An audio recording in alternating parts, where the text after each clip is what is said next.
Hey, what's up? This is Sully from Godsmack. Strap on those boots, baby, because you are now in the trenches of the war room with the one and only Mistress Carrie right here on the Mistress Carrie podcast. What's up? This is Joe Rogan, and you're listening to Mistress Carrie. Her hair so lovely, pretty eyes. Hey, this is Brent from Shinedown, and you're listening to Mistress Carrie. Hey, Carrie, go put your bra on, girl. Hey, this is Steven Tyler, and you be listening to the baddest bitch in Boston, Mistress Carrie. What's up? This is Aaron from Stain, and you're listening to Mistress Carrie. Hi, everybody. This is Dave Grohl from the Foo Fighters, and you're listening to the one, the only Mistress Carrie. Hey, this is David from the band Disturbed, and you're listening to the baddest bitch in Boston, Mistress Carrie. Hi, Bruce Dickinson here from Iron Maiden. Yes, indeed, Miss Whiplash herself, Mistress Carrie, is here to unchain your brain. Hi, this is Flea from the Red Hot Chili Peppers. You're listening to Mistress Carrie. This is Dennis Leary. You are listening to my favorite, Mistress Carrie. Hey, this is Corey from Stone Sour, and you have the privilege of listening to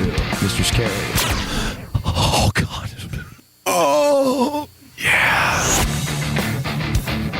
Hey, it's Mistress Carrie, reporting for duty from MCHQ for episode 205 of the Mistress Carrie podcast. And before we get to this week's guest, Ed Roland from Collective Soul, I just want to remind you about all of the great gear that you can find in the online shop at mistresscarrie.com. And with Mother's Day coming up this weekend, all ladies' t-shirts, tank tops, and the My Mommy Rocks like Mistress Carrie baby onesies are 20% off when you use the code MOM2024. Check out the new pullover hoodies and check out the new 3/4 sleeve black on black jerseys and the roll-up purple Mistress Carrie fleece blanket. Find all that and more in the shop at mistresscarrie.com. Ed Roland from Collective Soul promised me last summer that when he had news on Collective Soul and how they were going to celebrate their 30th anniversary, that he would come on the show to talk all about it. Well, this year is their 30th anniversary, and the band is getting ready to release their new double album, Here to Eternity, next Friday, May 17th. They're also headed out with Hootie and the Blowfish on the Summer Camp with Trucks tour that features Edwin McCain and the Bare Naked Ladies. Ed Roland is a man of his word. He said he'd come on the show, and here he is. So allow me to introduce you to Ed Roland from Collective Soul. You can say a lot of things about Ed Roland from Collective Soul, but you cannot say that he is not a man of his word. Thank you for coming on the show. Thank you. Sorry about last week. I have to tell you a story, what happened. You know, we were supposed to do this last week. Yeah. At 4:30 in the morning, my wife came downstairs. I have the studio downstairs, and she said, something's burning. I was like, what? And we go outside, and there's 8 fire trucks, and they're hosing our house down. And I look over to our neighbor who's about 20 yards away. Their house is ablaze. I had to sit there for 4 hours, my arm around my neighbor as he watched his house burn to the ground. No. It was horrible, horrible. So I was up all night and just kind of a little emotionally beat down a little bit. I've never seen anything like that. And I wish it upon, I don't have any enemies, but if I did, I wouldn't even wish that upon him. It was horrible. Oh, so my God. I apologize for last week. You don't have to apologize for that. Oh, my God. Everybody's okay, though, right? At least everybody got out. Okay. It's just, once again, you just sit there and watch your history or, it's everybody was safe. That's all that matters, but it's still hard to look at your castle go down, for lack of a better term. Everything you've worked in your life is in there, and there it goes. Just like that. I grew up the daughter of a career firefighter. So the concept of like fire safety was ingrained in my sister and I from birth, basically, just right. Drilling that into us to be careful about fire drills in the house, stop, drop, and roll. Like that stuff was just beaten into our heads. And it's because you just never know when something like that could happen. You never know. We did the same thing that night. My wife and I and our son were like, here's what happened, son. We kind of escaped route. You just don't know. Yeah. And after that, you take it for granted that everything's fine. But I tell you what, the firemen here in Sandy Springs they were badass. It's amazing to watch these men and women do their gig, man. It's pretty impressive. Belittles what we do on stage, We're just up acting like fools on stage, and then you see real men and women do the gig, man. It was pretty impressive. A fire on a structure like that is so hot, and the concept of putting on some gear and running into the middle of it, Most of us can't even rationalize doing that, and they do it for a job. I know. And do you realize how heavy that stuff is? Oh, yeah. Oh, my gosh. Yeah. I mean, you put that on me, I couldn't take 2 steps. That's It's why crazy. when you hear the stories about 9/11 and you hear about all of those firefighters that climbed 60, 70 flights of stairs trying to save people out of the towers with all of that gear on. That physicality is beyond me. It really is. But anyway, everybody's safe. And once again, I'm glad we got to hook up this week. Yeah, me too. Thanks for having me. And, you know, I say you're a man of your word because last summer I got to meet you because my friends in Rubicon were touring with you. And you and I spent a bunch of time outside. I told you at one point that Will had come on the show. And you were like, how come Will came on the show and I haven't been on the show? And you told me 2024 was going to be a big year for Collective Soul. And when you had your plan laid out, you promised me you would come on the show to talk about everything. And that is why I say you're a man of your word, because 2024 is a big year for Collective Soul. And you're a woman of your word. You allowed me on here. Thank you. Why wouldn't I allow you? Are you kidding me? Of course I'm going to let you on the show. I don't know. You know who you are, right? I think so. I'm a father and a husband. Yeah, and the lead singer of like one of my favorite bands that I grew up listening to. And, you know, the concept of the soundtrack to your life comes up on the show a lot. And, you know, there's the music you grow up listening to. And then at one point in your adolescence, you hear something that you decide you like. And from then on, music is part of your own identity and it's a chosen soundtrack. And I have so many memories, good years in college and throughout my musical career, and Collective Soul is part of that soundtrack. So well, that's awesome. I mean, that's the reward we get for what we do. You know, people go, I don't care about statues or plaques or anything. It's hearing the words you just said. That's our reward. And we thank you for saying that. Well, let's talk about the soundtrack to your childhood. So growing up, what were you hearing and exposed to in the house? And then what was it that you heard? What band, song, album that you went, oh, no, wait, I like that. And then everything changed for you? I grew up in it. My dad was a minister of music first. He was actually operatic trained. He was going to Italy to sing opera. And then him and God had a talk, and he decided to be a minister of music first. He eventually became a minister, a preacher. And so in our house, there was no discrimination. But I mean, I didn't know at a young age, but we listened to gospel. We listened to hymnal music. Elvis was always in the house. Johnny Cash was in the house. Jerry Lee Lewis, things like that. It wasn't very pop culture for a young kid.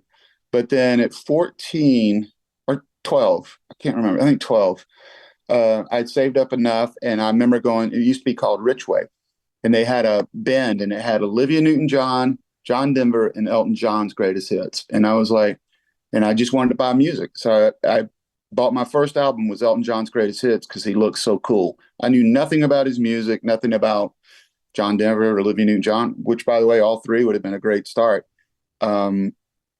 But I took that home, and immediately when I put it on, I was like, I want to write songs like Elton and Bernie. And that's literally was the kick of it all. It was Elton John and Bernie Taupin's songwriting. I just want to be a songwriter like them. I didn't want to be a lead singer. That came as by default. Nobody else wanted to sing. I just be a songwriter. I interview a lot of songwriters, and Elton and Bernie always come up on the show because no one that I have ever interviewed and no one they know writes songs the way that Elton and Bernie do.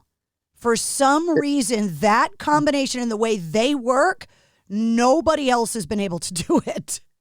You know, I used to try that when then I started wanting to be a songwriter. So lyrics are the hardest part of a song because that's where you're exposing yourself. Melodies, people go, oh, I like that or I don't. But when you start putting words down, people understand what you're saying. So I used to go buy albums and they'd have the lyrics on the back of them. So I would try to write like Elton did, like just before I even heard the songs, you know, like just say a Billy Joel song. I remember 52nd Street came out and he had the lyrics on the back of the vinyl. So I would just sit there before I put the record on. I would try to write songs to the lyrics. And I'm like, how in the hell does Elton do that? Like, it's so bizarre to me. And how does Bernie just write his poetry down? It's a once in a, I wouldn't even say generation. Once in a century, you get people that could collaborate like that. It's amazing. It's fun to see and fun to hear. More importantly, fun to hear. And not even be in the same room. They said they've never been in the same room when they wrote a song, ever. Nah. They just, back in the day when I got to meet Elton, and I was like, how'd this go on? And he'd go, Bernie just faxes it over to me. I'm like, just faxes you lyrics, and then 30 minutes later, you're done. He goes, yeah, kind of like that, love. I was like, all right. It's so crazy. Do you remember the first song that you ever wrote? Completed. No. I remember when I picked the guitar up to write songs, I went home that day. A friend of mine let me borrow a guitar. So I went home and I wrote, sat in the room all day and just, I was just noodling. You wasn't chords or anything like that. I was just trying to find a melody. And I'll never forget, I called mom and dad into the living room and said, I wrote my first song. It was the first day. I'm sure it was crap, but I'll never forget my mom, being mom, supportive mom's like, oh, it's the greatest thing I ever heard. And I'll never forget. And I just started getting into Paul McCartney and the Beatles at that time. I'll never forget my dad going, because it was horrible, but he goes, I bet it's better than Paul McCartney's first song he wrote. And that struck me like lightning. I was like, all right, I can do this now. Because my pops gave me some credit. Knew just encouragement. Well, when you and I met last summer, we spent like a half an hour in the back parking lot behind the Cabot Theater talking about the Beatles and our shared love of the Beatles. Right. And we just started talking about music, and you're like, we got to put microphones in front of us if we're going to have this conversation. We got to record this. Yes, we do. And now we have. And now all of these years later, Collective Soul this year is celebrating its 30th anniversary. Can you even wrap your brain around that idea? Honestly, I can, because once everything happened, when we got signed, there's that old saying, you had your whole life to write the first record and 6 months to write the second one. So much pressure. I've never felt pressure, because once we got signed, it took pressure off me. It allowed me to really just focus on being a songwriter, and focus on being in this band that we had the blessing to, have songs that people liked, a brand, Collective Soul's a brand. And it took years, it took decades actually because we were so busy at the very beginning. It was just craziness. And so now we talk about it sometimes. We forget about it. And one guy in the band will say something about, you remember this time? I'm like, yeah, now I do. Like, that was great. It was fun. So yeah, we're wrapping our heads around it, but we're still loving what we do and enjoy it. So it's, it's a blessing. We're honored and humbled by it to still be around 30 years later, and still make music. When I had Will on the show, he talked about what a gift it is to be able to just be in a band and make music with your friends. He said there's just nothing better than that. There really is. It's hard to describe, because it's every night. It doesn't matter what show, how many shows we've done in a row. Before we go on, we're backstage anyway, and we're cutting up and hanging out before we go on. We hug each other, tell each other we love each other, and I think it shows on stage, because we really do love each other. We like each other's company, which is strange for a rock and roll band. And after the show, we hang. Excuse me. We enjoy each other's company. It's kind of strange. When I interview bands, I always ask, what's harder to keep together, a marriage or a band? Excuse me, marriage. You've had luck at both, and I have never, ever had somebody say marriage before. Everybody always says a band. Yeah. Well, I'm dealing with dudes. I know how to deal with dudes. I've lived with dudes my whole life. You women can be difficult, or just not difficult. You're just different. Yeah. And I'm different to my wife, very different to her. She has no pop culture at all. She's a businesswoman. So when she comes downstairs and I got 2 TVs on, record playing, and I'm reading a book, she's like, what in the hell are you doing? How can you do this? And I'm like, this is just what I do. I think you have to come from a certain cloth to be able, obviously I'm not in a band and not a songwriter, but being in the music business, I do the same thing. Watching TV, phone, music on. Sure. And my husband's career military, and it drives him crazy. Yeah, she calls it noise pollution. And I'm like, I used I use the analogy of golf. I love golf. So there's a tree in front of you and you got to go through the tree. Well, the tree is 80% air. So that's basically, but when you hit wood, you hit solid wood. And that's kind of my analogy to her. I'm just listening. I'm absorbing everything that's going on. And when it hits, it hits. I don't know what else to say. It's just how I am. But other than that, she's a great cook, great mom, great wife. Like there's really no problems. But she told our son the other day, he was like, Dad's really funny when he's out on the road. When he gets home, he's like quiet and he's serious. And she goes, well, at first he's being a parent. And second, he's a dude. He likes being around dudes. It's kind of, that's all I've ever been around my whole life, Well, all of the band members just always say that it's because there's more. The band, it's 5 marriages, not just one. And that was the explanation. But you were my first one to ever say the marriage is harder. Well, because we grew up together. Like I've known the guys in the band, I mean, way more than twice as long, if not longer, than I've known my wife, And I mean, everything's fine in the marriage, but it's just, we have that comfort zone that we'll have as a marriage when you get older in your 60s and 70s, where you're like, you know what you're thinking. Like we know what each other's thinking in the band. And I've always said we know when to hug each other and we know when to pop the shit out of somebody if they're acting up. Well, 30 years later, some bands would go, let's go out, play the hits, take our foot off the gas a little. Collective Soul goes, we're going to release a double album and go out on a stadium tour with Hootie. Yeah, sounds fun. So the new album, Here to Eternity, is coming out on May 17th. Double album. That's a lot of songs. How long have you guys been working on these songs?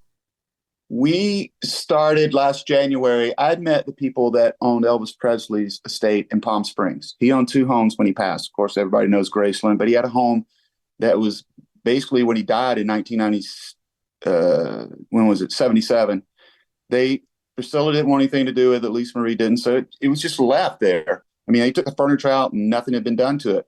But Elvis had spent his last Thanksgiving, Christmas, and birthday there, and his last 3 recordings were done there. It was acoustically treated. RCA acoustically treated the room. So what we did, I talked to the guys that own the home. They're just like, yeah, go out there and record at Elvis's house.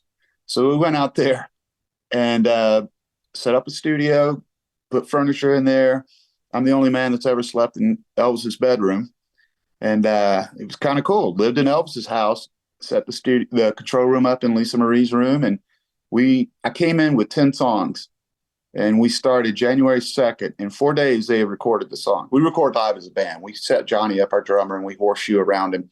So in 4 days, they had recorded 10 songs, the basic tracks. And I was like, well, we still got this house for 3 more weeks. Why don't y'all take a long, long weekend? Give me 4 days. And I went in, sat in Elvis's party room, listened to my old records that I loved to listen to, the artists that influenced me, and wrote 12 more songs. And they came in and did it in 6 days. We still had 2 weeks to just goof off. So we did some shows and just hung out. Is that house still just sitting there empty, or are they going to turn it into a permanent studio? It sounds like a great place to record. Turn it into something. They don't know, when the pandemic hit, because I was talking about doing a show out there before the pandemic hit, where we're going to clean it up and put furniture in there and have, kind of like a Daryl's House thing or like Sammy does, where you interview people, they play an Elvis tune and they support their new music or whatever they want to support. But the pandemic kind of put a halt to that. So I still knew the house was out there, and the guys, Tim and Spike, were so kind to let us go out there. And we had the time of our life. It truly was. You say that every record, but it was truly the most fun I've ever had recording. Everybody in the band was at a good spot. And it was Dean's idea, actually, because we had never recorded west of the Mississippi. And he's like, why don't we ever record on the West Coast? I was like, okay, we'll go to LA. And then I was like, wait. Because we like to record at homes. We're like Zeppelin and Stones. There's that fantasy that you go into homes and you get to be a part of the culture, the community that you're around. You're not checking in. To me, studios, you check in. So we always rent homes. And I was like, wait a second, Elvis's house, Palm Springs, January. Sounds perfect to me. So that's what we did. Went in there and knocked it out. I talked to Slash about the idea of recording live versus, doing it the way that I think most of us have seen in the videos on MTV, where each band member goes in and records their individual part and the singer gets locked in a little booth to sing over what they hear in the headphones. Talk to me about why you guys decide every time to record as a full band. What makes it different? I just think you feel it. You feel the spontaneity. You feel the energy of each other. I mean, I sang out at the pool. I sang outside. So to me, I want to feel the energy of the guys. I don't feel energy if I'm in a booth by myself. It's just sterile to me. And once again, these guys, the band, they're on fire. I mean, I'm blessed that they allowed me to be in this band. They're so badass, and it's just fun to watch everybody's facial expressions when we're doing the song. And once, like, we'll rehearse the song. I'll show them the song, and we'll rehearse for an hour, kind of figure out what the vibe we want, and then we do 3, no more than 5 takes, and it's done. That's how good these cats are. When you make a double album, you get this whole stack of songs, and then you got to sit around and you got to figure out what's going to be the first impression of the new album. So how did you decide Mother's Love's the single? I didn't. To be honest with you, I'm so proud of this record. I called management and the radio department, and I said, just put the needle on a song. I don't care which one it is. That's how proud we are of this record. It didn't matter to us. We talked about it as a band. We were like, whatever they choose. So that's how proud we are of this. There's different styles. We experimented just a little bit. You still know it's Collective Soul, but it was just absolutely fun. And like I said, to me, there's no right or wrong song on this record for us.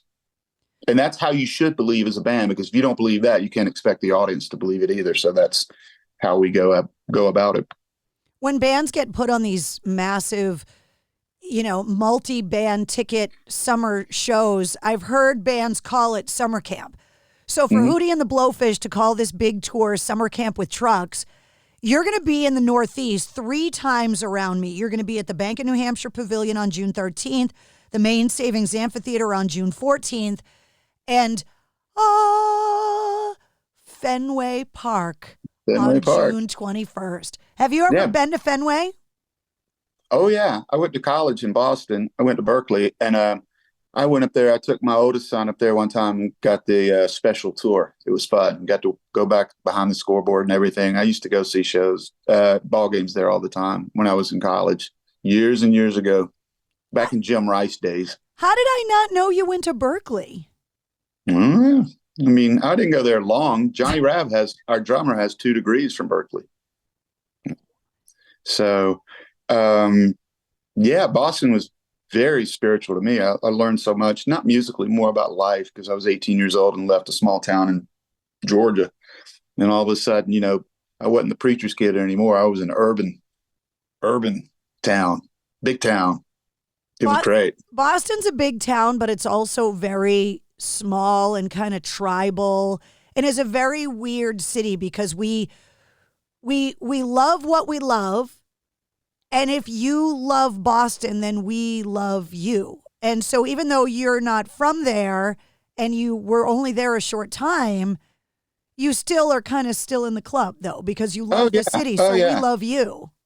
Yeah, I remember going to the Channel, seeing bands. It was very influential to me back then. What was it? Was it the Skunk? What was the Rat? It was the Rat. That's it. In Kenmore Square, yeah. Yeah. And then BU had the best parties. They still have some pretty good ones. The Channel was the only place. When I started college and moved to Boston, I was only 17. And the Channel was the only place that would let me in underage without an ID. Really? Long live the Channel. There you go. No, Boston holds many memories, many great memories, good memories. I was really excited to have you on the show. Recently, I talked to Jesse James Dupree, and I talked to Head. How's he doing? He's good. I just saw him in Vegas not too long ago. He's got a new solo album out. He was working with Brian Johnson from AC/DC. He's got his. That's awesome. Got his. He's a good cat, man. I really enjoy. I hadn't seen him in years, but that's. We catch up every once in a while. He's a good cat, man. I really enjoy him. One of the hardest working guys in rock and roll, man. That guy's always hustling, doing something. He is. And he is what he is. Makes no apology for it. That's right. I love it. I love it. That's what you're supposed to be. So I talked to him, and then I talked to Head from Korn. And the reason why I bring them both up is that Jesse James Dupree and Jackal played Woodstock 94. Korn played Woodstock 99. This is the 30th anniversary year of Woodstock 94 and the 25th anniversary year of Woodstock 99. I was at both, and Collective Soul is one of the only artists that was at both. So I want to talk to you about your experiences and memories of 94 versus 99. Well, 94 was, people were just hearing us. And I'll never forget, we drove up and live, the band drove up and we were exchanging pics. We were just excited. We couldn't believe where we were. And I'll never forget, King's X was on that bill too. And they were one of our favorite bands. So I'll never forget, we were following them around like little puppy dogs. Finally, Doug turned around and said, "What do y'all want?" We were like, just to say, "Hey, we love y'all." We were just so naive and new to everything. And it was a little overwhelming to, have a band for 3 months. And basically one of the first shows you do is Woodstock 94. And then you leave there to go tour with Aerosmith. We were just kind of in a whirlwind. Like those first 5 years were just crazy, and trying to make records at the same time. It was great. Now, 99 was different. I didn't feel the vibe that I did 94. It just got a little haywire. I think people were trying to overdo and be cooler than thou, for lack of a better term. I just didn't feel the vibe. But I do remember leaving there because I went and did Regis and Kathy Lee the next morning, and we stopped at a truck stop, and John Entwistle was in the truck stop, and I was with our guitar tech, and I was like, "Dude, that's John Entwistle." I'm very shy to meet people. And he says, "Well, go over and say hey." I was like, "I can't do that. I don't, I'm not that guy." So we walked out at the same time he did, and he's like, "Dude, this is your time." So I went, "John, hey, John." And Charlie, our guitar tech, goes, "Dude, he's deaf." "Hey, John!" Screamed at him, and he turned around and he came over, and I introduced myself, and I said, "Hey, I'm Ed from Collective Soul." He goes, "Hold on a second." He brought over his wife. He goes, "She's your biggest fan," and walked away. And I'm like sitting with his wife, and I'm like, "I just want to talk to John." Well, I got a chance. At least he knows who I am, I guess. Knew who I was. Anytime I get into a conversation about, greatest concert I ever saw, I say Woodstock 94, even though I was in the mud and soaking wet, but there was just something about everybody being wet together. And seeing artists like, Joe Cocker, obviously, that I grew up as part of the soundtrack of my childhood, Peter Gabriel being the last artist to play and it finally stopped raining. Those 3 days of music were so prolific to me. I just graduated from college. It was magic for me. And it was magic for the artists too. If you're backstage, all the artists were excited and just happy to be there and just couldn't believe. Like, I know we were naive and young, but even the established artists that we hung around and met, everybody was just thrilled and in great mood and just happy. It was like what you would think Woodstock's supposed to be, just happy, no egos, none, not at all. Yeah, it was an absolute blast. I got to talk to you about songwriting because obviously when you talk about your career, that you're like a songwriter first and being a singer kind of happened after the fact. I always ask songwriters on the show, it's not a favorite song question. It's about the craft. Is there a song by any artist or genre that you look at and go, from a craft perspective, that song is a perfect example of like perfect songwriting? I wish I wrote that song. What would that song be for you? There's so many, but just coming to my mind would be Goodbye Yellow Brick Road, Elton John, because there's so many chords in there, and then it just opens up. Even like Rocket Man has all these chords, and he had that natural knack to open the chorus so you take a breath. And I think Digging in the Dirt, Peter Gabriel, is one of my I think how he did what he did. It's not necessarily the melody, and it's the production. It's the whole package he did with that song, if that makes sense. So when you're writing a song, sometimes I write it in my head. I'm thinking, okay, this is what we need to do. And I think he's the master at that, if that makes sense. I love that song. Oh, God. We covered it for a while because I just loved it. I don't know if we did it justice. We did the best we could, though. I'm sure you did it justice just fine. When you go out on the road this summer, you're going to be on the Summer Camp with Trucks tour with Hootie and the Blowfish, the Bare Naked Ladies. You're playing these big, massive... Edwin McCain, that's right. You're going to spend, like on every tour, time on the road. And that means stopping at truck stops, not only to yell at John Entwistle, but you're obviously going inside to grab whatever it is you're looking for. So what's your favorite thing to grab in a truck stop? And also, what's the craziest thing that you were just like, I can't believe they're selling that at this truck stop. I'm buying it. Well, I don't grab it, but the best thing at a truck stop's the restrooms. 3:00 in the morning. And it's nothing like being at a truck stop in a restroom and you hear World I Know or one of your songs over there. And I'm like, whoo, I have made it now, man. I am hot. I was going to ask you, where's the weirdest place you ever came across your own music? 3 a.m. in a truck stop bathroom is a pretty good answer for that, too. Yeah, that's pretty, yeah. It makes you kind of think about what in the world's going on.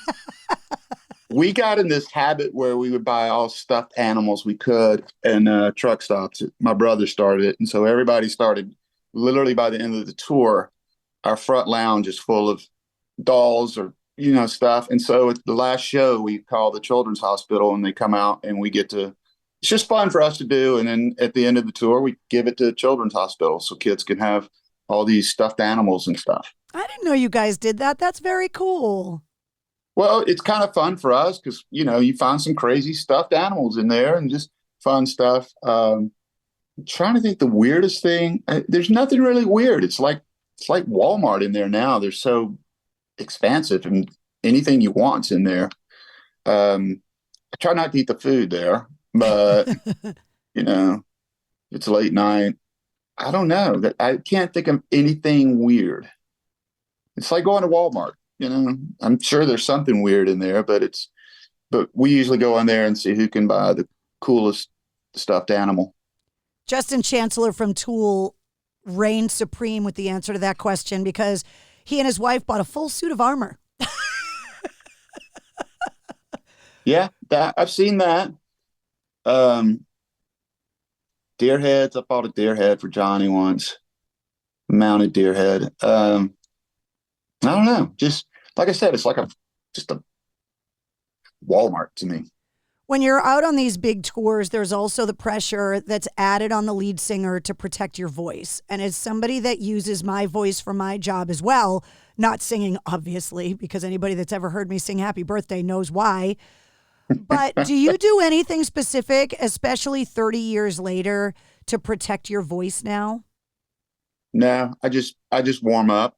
That's it. I just sit in the back of the bus and noodle and warm up. I'm usually writing songs, just sitting back there trying to figure it out and actually refresh my memory on some of the lyrics too, whatever we're doing that night. So I don't. Do you change up the set list enough where you have to double check the lyrics?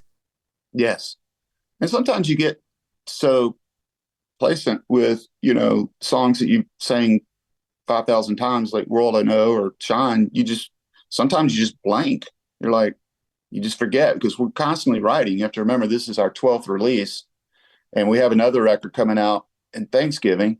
And then we have the piano orchestration record coming out next year. So there's constantly things I have to remember. So I have to refresh myself. It just, because you think you're going to know the words to Shine for the rest of your life, but you get up on stage all of a sudden like, oh God, what? And I've done it before. I just go over to Jesse and go, what's the first line? If I get the first line, I'm good. I'm like, what's the first line? Give me a word. Gotcha. And then I'm good. If I asked you the famed Spinal Tap question, would that be your answer?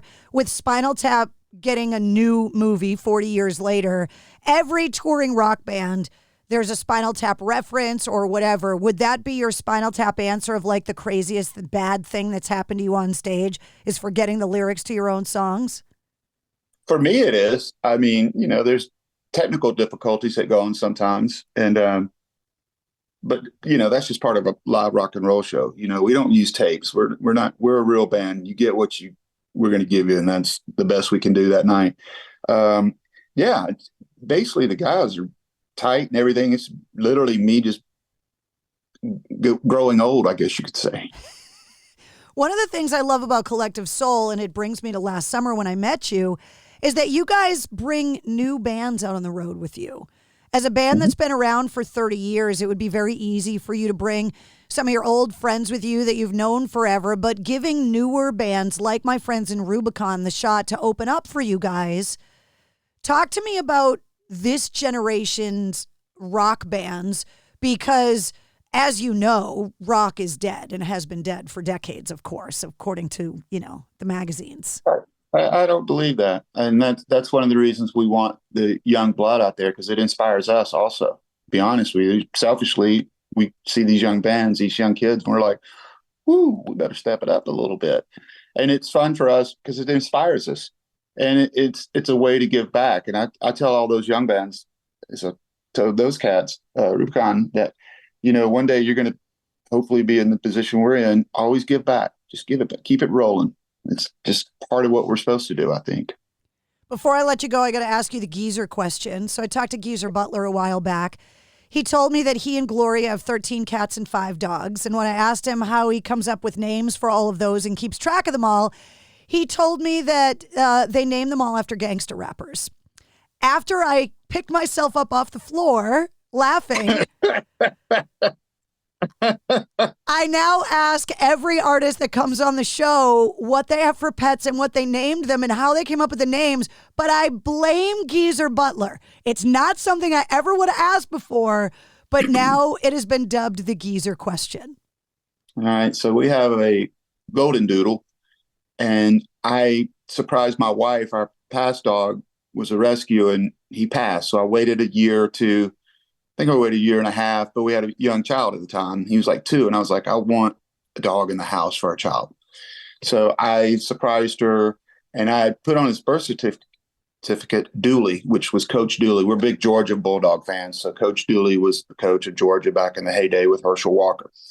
So I had this guy filming it. I thought I was going to be the king of the house. I walk in with a little puppy, and he's filming it, and my wife was just so upset because she was still, I guess, reeling from the loss of Shep dog. And I said, this is Dooley. And, kind of like scared if I'm going to run out. I'm petting him, holding him. She's like, I don't want to tell him, screaming and pointing the finger at the camera, telling him to turn it off. And Christopher's like, what do we do? I was like, just be cool. Be cool, man. Just be cool. And then Lennon, our son, walks in, and I said, Mom doesn't want to call it Dooley. What do you want to name it? And he was so into Star Wars. So he said, Stormtrooper. I said, that's it, Trooper. So we call him Trooper. He's Stormtrooper. He's white. It looks like a stormtrooper. So it's not as good as Geezer's, but that's all I got. No, but that's good. And it goes back to what you said about keeping a marriage together. Sometimes it's hard, especially when you bring home a puppy. Yeah. Yeah. I thought I was going to be the hero. And now that they're inseparable, we have to plan. If we go anywhere for vacation or anything, the dog, it has to be set around the dog. And we made him, a service dog. So we take him to like assisted living places and let him walk around. He's great temperament. I mean, he probably was at Woodstock 68 smoking dope. He's that laid back, he's just a laid back cat. He's a great dog. So we got lucky. There's never a bad answer to the Geezer question. There's always a good answer. That is hilarious. Yeah. I had no idea. And it was all about he and Gloria were going on an African safari and they needed somebody to take care of the animals. Like you said, you plan things around the animals. And he's like, it's hard for us because we have 13 cats and 5 dogs. And I was like, you what? And when he told me they like Missy after Missy Elliott, Biggie after Biggie Smalls, he went through the whole list. And I'm going, Geezer Butler knows this many rappers. I was about to say, I don't know that many. I know. I mean, good Lord. These are the things you find out on the Mistress Carrie show, Ed. These are the hard-hitting journalistic questions that get answered on my show. That's awesome. Well, I'm very happy to hear that your neighbors and everybody in the neighborhood are safe. Thank you. I'll let them know. Thank you. And hey, what show are we going to see you at? Which show? I don't know. I've got 3 to choose from, but I mean, obviously, if I'm going to pick one, it's Fenway Park, baby. All right. I like your attitude there. Will you let management know so you can come back and hang out with us? I would love that. Okay. Bring it on back. Let's go. All right. Let's do it. All right. I will see you soon. Congratulations on the new song and the new album, and I will see you at Fenway this summer. Thank you. See you later. Thanks, Biddy. There he is, Ed Roland from Collective Soul. The new double album, Here to Eternity, comes out next Friday, May 17th.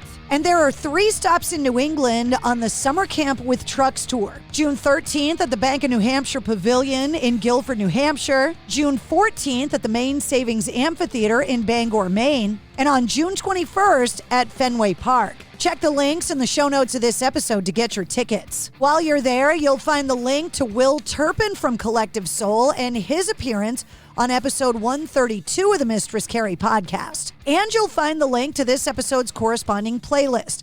I make a playlist for every full-length episode of the Mistress Carrie podcast that features all of my guest music and all the songs and artists that we referenced in the interview. You'll also find all of Ed's links, Collective Soul's links, and the Mistress Carrie links. If you liked what you heard, don't forget to like, follow, and subscribe to the Mistress Carrie podcast.